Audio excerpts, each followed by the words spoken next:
Assalamualaikum warahmatullahi wabarakatuh. Selamat datang di channel Prediksi Fisika.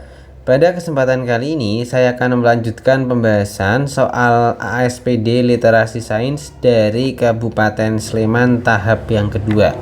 Pada video sebelumnya sudah saya bahas dari nomor 1 sampai nomor 11. Nah, pada video kali ini saya akan melanjutkan pembahasan kita di soal literasi sains ini. Untuk itu jangan lupa klik like, subscribe, dan share ke teman-teman supaya juga belajar ASPD melalui channel Prediksi Fisika. Oke, lanjut nomor 12. Nomor 12 ini ada seorang yang sedang barbell back squat. Nah, di sini yang ditanyakan adalah tentang usaha yang dilakukan oleh atlet tersebut. Nah, di sini atlet tadi melakukan namanya 12 repetisi. Nah, satu repetisinya itu gimana? Satu repetisi itu terdiri dari posisi 1 turun ke posisi 2 atau gerakan pasif, sama nanti ada gerakan aktif dari posisi 2 ke posisi 1. Jadi nanti satu repetisi ya. Jadi satu repetisi itu nanti ke bawah ya. Ini ke bawah sekali sama ke atas sekali. Nah, ke bawah ini jaraknya berapa? Kalau berdiri itu 160, kalau jongkok itu 60, berarti berpindahnya sejauh 100 cm.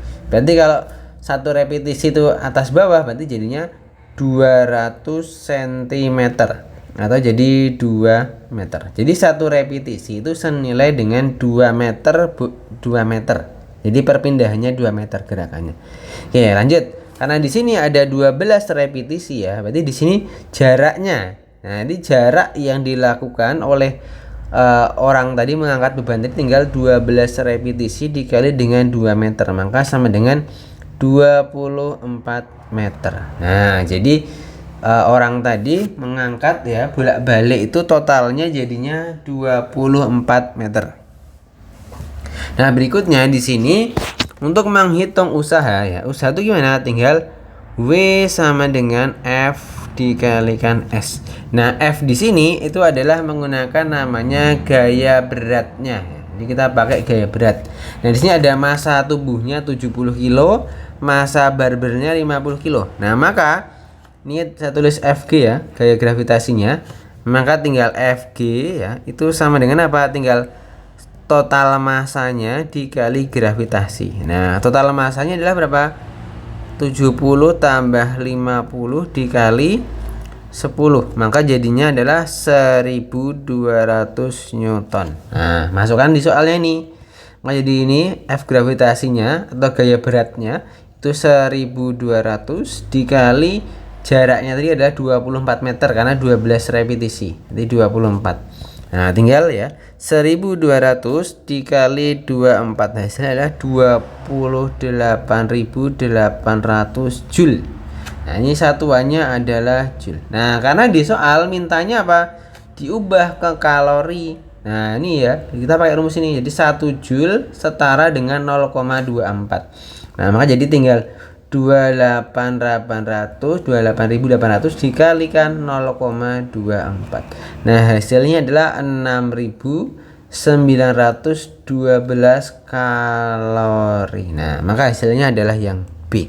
Gitu ya. Lanjut nomor 13. Nomor 13 ini berkaitan sama namanya pesawat sederhana. Nah, pesawat sederhana ini di sini terkait sama bidang miring. Nah, di sini ada rancangan tangga. Nah, di sini tingginya adalah H. Nah, di sini ada 4 rancangan. Nah, 4 rancangan ini sama-sama ya memiliki tinggi yang sama yaitu H. Jadi ini tingginya sama ya. Ini sama-sama H. Cuma yang berbeda adalah S-nya, jaraknya, jarak miringnya ya, kemiringannya S-nya. Nah, dari sini untuk menentukan keuntungan mekanik gimana? Keuntungan mekanik gitu ya. Nah, keuntungan mekanik ya tulis ya. Keuntungan mekanik itu apa? Rumusnya adalah S dibagi H.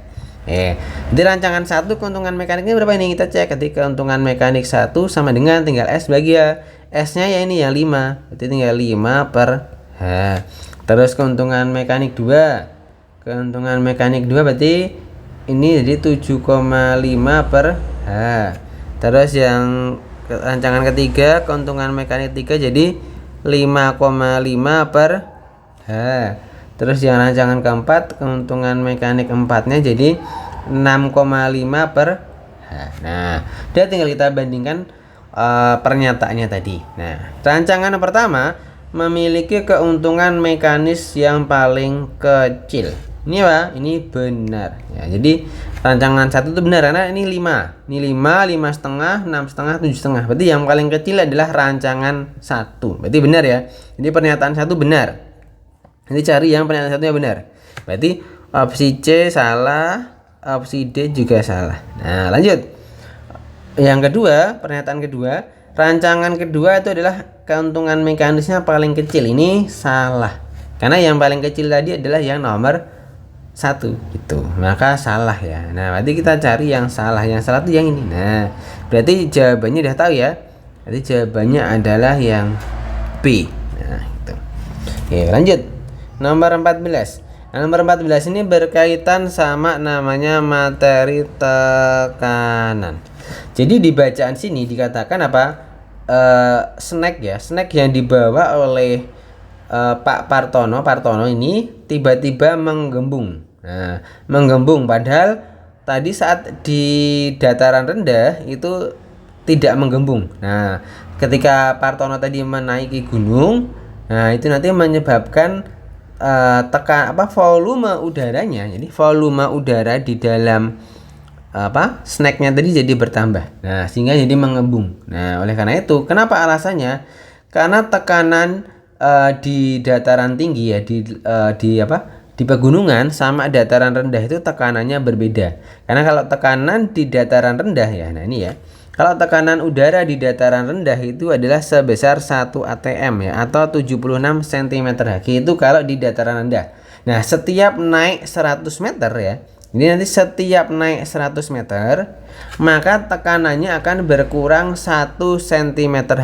Nah, makanya karena Pak Partono tadi itu naik gunung, maka tekanan udara luarnya itu menjadi lebih kecil. Nah, jadi lebih kecil jadi berkurang gitu. Karena naik gunung gitu. Jadi ketika naik gunung tekanan udaranya mengecil gitu. Sedangkan ketika tadi snacknya tadi itu memberikan tekanan 76 cm3 itu saat di dataran rendah gitu. Makanya apa? Tekanan udaranya tadi jadi tekanan udara di dalam bungkus itu jadi lebih besar dibandingkan tekanan udara di luar bungkus. Maka jawabannya yang D gitu ya. Karena tekanan di dalam ya, misalnya ibaratnya tadi snacknya tadi gini. Jadi yang di dalam pembungkus ini adalah 76 cm3 atau 1 atm. Nah, yang tekanan di luar ya, tekanan yang ada di luar apa? Ini lebih kecil nanti lebih kecil. Nah, misal berapa ya? Misal 70 cm3 misal gitu. Maka volume udaranya jadi bertambah supaya tekanan udara di dalam snacknya itu tetap di 76. Oke, gitu ya. Jadi alasannya seperti itu. Lanjut nomor 15. 15 ini berkaitan sama namanya perubahan musim. Nah, di sini ada posisi-posisinya. Nah, di sini kita menentukan dulu musim panas sama musim dingin. Nah, di sini gimana?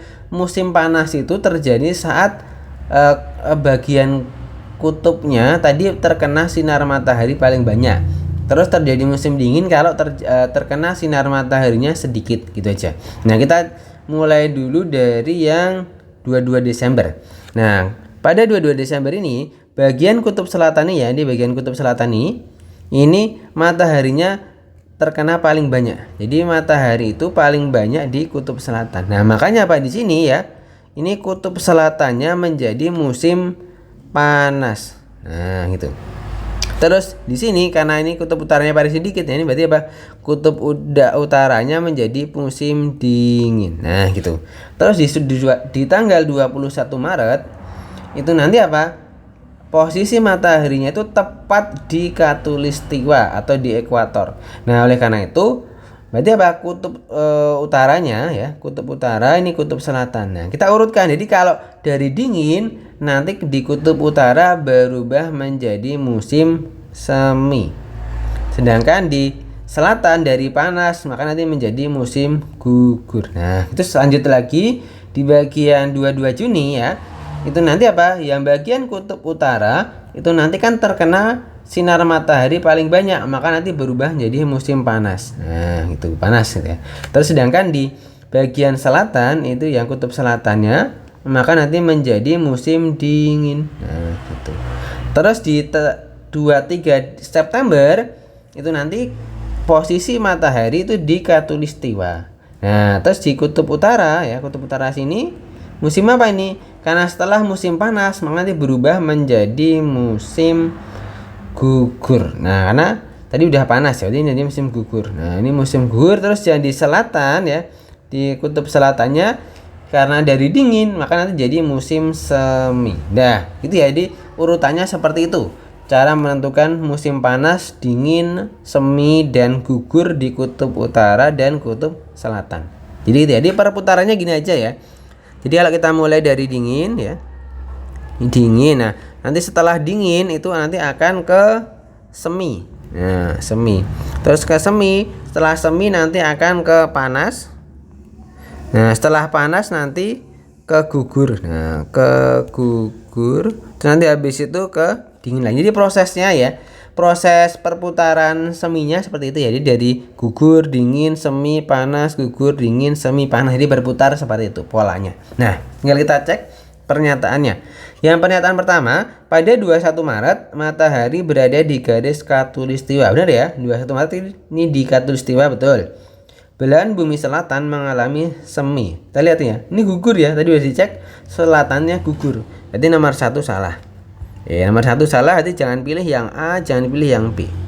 Terus lanjut nomor 2. 21 Juni matahari di atas khatulistiwa. 21 Juni ini kan berarti 22 Juni ya. Nah, mataharinya ada di atas karena tadi bagian kutub utaranya ini ya, ini nanti terkena matahari paling banyak. Makanya apa? Terjadi musim panas di utara. Nah, ini benar. Nanti dua benar. Terus yang mana lagi? Yang nomor 3. Matahari 23 September di khatulistiwa, betul ya? 23 di khatulistiwa. Terus selatannya musim gugur. Ini salah karena selatannya di musim semi. Nah, makanya 3 salah. Otomatis pernyataan nomor 4 benar. Maka jawaban yang tepat adalah 2 dan 4. Gitu ya, jadi jawabannya 2 dan 4. Lanjut nomor 16. 16 ini berkaitan sama namanya gelombang elektromagnetik ya. Elektromagnetik. Nah, jadi di sini ada gelombang elektromagnetik ya dari radio sampai ke sinar gamma. Nah, di sini ada pernyataan. Yang pertama, gelombang elektromagnetik merupakan gelombang longitudinal. Nah, benar enggak ini? Ini jawabannya adalah salah. Kenapa salah? Karena gelombangnya yang terbentuk di sini adalah bentuknya ini ya. Ini kan bentuknya gini. Jadi ada naik, ada turun ya, atau ada gunung, ada lembah. Ini namanya gelombangnya namanya gelombang transversal. Ini namanya gelombang transversal. Ini bukan longitudinal, makanya salah nomor 1. Makanya kita coret A coret, terus B coret. Terus yang C dan D sama-sama ada 4. Jadi nomor 4 harusnya benar. Kita cek. Gelombang radio adalah gelombang elektromagnetik dengan frekuensi terkecil. Nah, tadi dilihat ya frekuensinya nih. Ini kan 10⁻⁴. Yang ini 10⁻20. Jadi radio itu memiliki frekuensi yang paling kecil. Nah, berarti ini benar. Nomor 4 benar. Terus pasangannya sama mana? 2 atau 3. Nah, kita cek. Nomor 2. Sinar gamma periodenya paling besar. Nah, di sini diketahuinya adalah frekuensi. Nah, sedangkan apa hubungan periode itu berbanding terbalik dengan frekuensi. Jadi kalau frekuensinya besar, jadi periodenya kecil. Jadi kalau sinar gamma tadi karena frekuensinya besar, periodenya harusnya kecil. Jadi nomor 2 salah. Nah, maka jawabannya yang tepat adalah 3 dan 4. Nah, gitu ya. Ini 3 dan 4. Semakin kecil panjang gelombang, frekuensinya semakin besar. Ini bisa kita lihat di gambar ini gitu ya. Jadi ke kanan itu nanti frekuensinya membesar tapi panjang gelombangnya mengecil. Kalau arahnya ke kiri kebalikannya gitu. Lanjut nomor 17. 17 ini berkaitan sama gelombang pantul ya, ini tentang gelombang pantul. Nah, gelombang pantul di USG. Nah, di sini gelombang pantul itu prinsipnya apa? Di sini udah ada, nanti dibacaannya nanti intinya menerapkan fungsi dari pantulan. Nah, di sini bila kecepatan gelombang ultrasoniknya adalah 1540 meter per sekon. Nah, untuk mengukur jarak maka kita butuh besaran apa lagi? Nah, ingat di materi di SMP ada ini. Untuk menghitung jarak maka tinggal S sama dengan V dikali TP per 2. Nah, V tadi ini apa? V tadi adalah ini kecepatan merambatnya. Nah, ini terus S-nya itu jarak. Nah, kita butuh TP. TP itu apa? Waktu merambatnya. Nah, tadi waktu pantul untuk merambatnya tadi. Jadi kita butuh waktu perambatan dari gelombang ultrasoniknya tadi. Maka jawabannya adalah yang A. Gitu. Terus nomor 18. Ini adalah berkaitan sama namanya cermin. Nah, tentang cermin cekung. Nah, jadi di soal ini udah diketahui ada namanya cermin cekung yang digunakan pada kaca gigi. Nah, ini ya, di kaca gigi itu adalah menggunakan cermin cekung. Nah, di sini di soal ini Ibu Desi adalah dokter gigi. Terus di sini diketahui jarak fokusnya 2 cm ya, F-nya. Terus menginginkan bayangan tegak. Nah, terus perbesarannya adalah 4 kali. Nah, jadi di sini kalau kita gambarkan ya untuk pembagiannya. Jadi gini, untuk cermin cekung ya. Saya bagi dulu gini. Nah, ini namanya cermin cekung. Nah, jadi di cermin cekung itu nanti di sini ada fokusnya, ini ada jari-jarinya R. Nah, nanti ada pembagian ruang. Ini ruang 1, ini ruang 2, ini ruang 3, yang belakang adalah ruang 4. Nah, tadi Ibu Desi itu pengen bayangannya tegak. Nah, bayangan tegak itu dihasilkan di mana? Bayangan tegak itu dihasilkan di belakang. Di sini ini namanya maya tegak. Nah, supaya menghasilkan bayangan maya tegak ya, maka benda tadi itu harus ditaruh di ruang 1. Nah, ini di ruang 1. Itu harus ditaruh di ruang 1. Itu ya, harus ditaruh di ruang 1. Nah, terus di ruang 1 itu berarti apa? Ruang 1 itu lebih kecil dari fokusnya tadi. Nah, fokusnya tadi kan nilainya adalah 2 cm. Berarti apa? Harus lebih kecil dari 2 cm. Nah, kita cek di sini. Nah, yang lebih kecil berapa ini? Yang A, meletakkan objek kurang dari fokus dengan jarak 1,5. Meletakkan objek kurang dari fokus 1 cm. Jadi ada dua jawabannya ya, antara A atau B. Gitu tuh. Nah, dari sini maka kita cek dulu misal opsi B. Ya, kita cek yang opsi B-nya. Nah, di sini kita ngecek cek opsi B. Nah, di sini diketahui jarak bendanya ini 1 cm. Nah, berarti di sini kita tuliskan jadi SO, jarak bendanya 1 cm. Nah, perbesarannya tadi pengennya 4 kali. Nah, apakah nanti fokusnya menjadi 2 cm? Benar enggak? Ya, kita cek. Jadi di sini M-nya tadi apa? Tinggal jarak bayangan dibagi dengan jarak benda, SI per SO, atau kalau di sini S aksen per S ya. Kalau saya lebih enak pakai SI dan SO. Nah, M-nya adalah 4. Jadi sama dengan SI dibanding SO-nya tadi berapa? 1. Oh, ini 1. Tinggal kita kalikan 4 kali 1 gitu ya. Maka SI-nya sama dengan 4 cm. Nah, gitu ya. Jadi 4 kali 1 jadi 4 cm. Nah, itu SI-nya. Nah, terus baru kita tentukan apa? Nilai fokusnya pakai rumusnya tadi, rumus yang di atas tadi. Ini yang 1 per F ya. 1 per F sama dengan 1 per S tambah 1 per S aksen, atau 1 per SO ditambah 1 per SI. Nah, kita tulis di sini. Jadi 1 per F sama dengan 1 per SO tambah 1 per SI. Nah, kita cek. Jadi 1 per F sama dengan nih 1 per SO-nya tadi itu 1 ditambah 1 per SI. SI-nya udah tahu 4. Nah, ini ya. Nah, terus kita cek jadinya 1 per F sama dengan nih per ini 4 ya. Berarti ini nanti jadi ini 4 ditambah 1. Gitu ya. Jadi 4 tambah 1 kan jadinya 5. Jadi 5 per 4. Maka F sama dengan apa? Tinggal dibalik jadinya 4 per 5. Nah, itu jadinya 4 per 5 cm. Nah, berarti ini apa? Jawabannya adalah salah ya. Karena tadi apa? Fokusnya tadi pengennya adalah 2 cm. Sedangkan nih ketemunya ada hanya 4 per 5. Maka opsi B ini salah.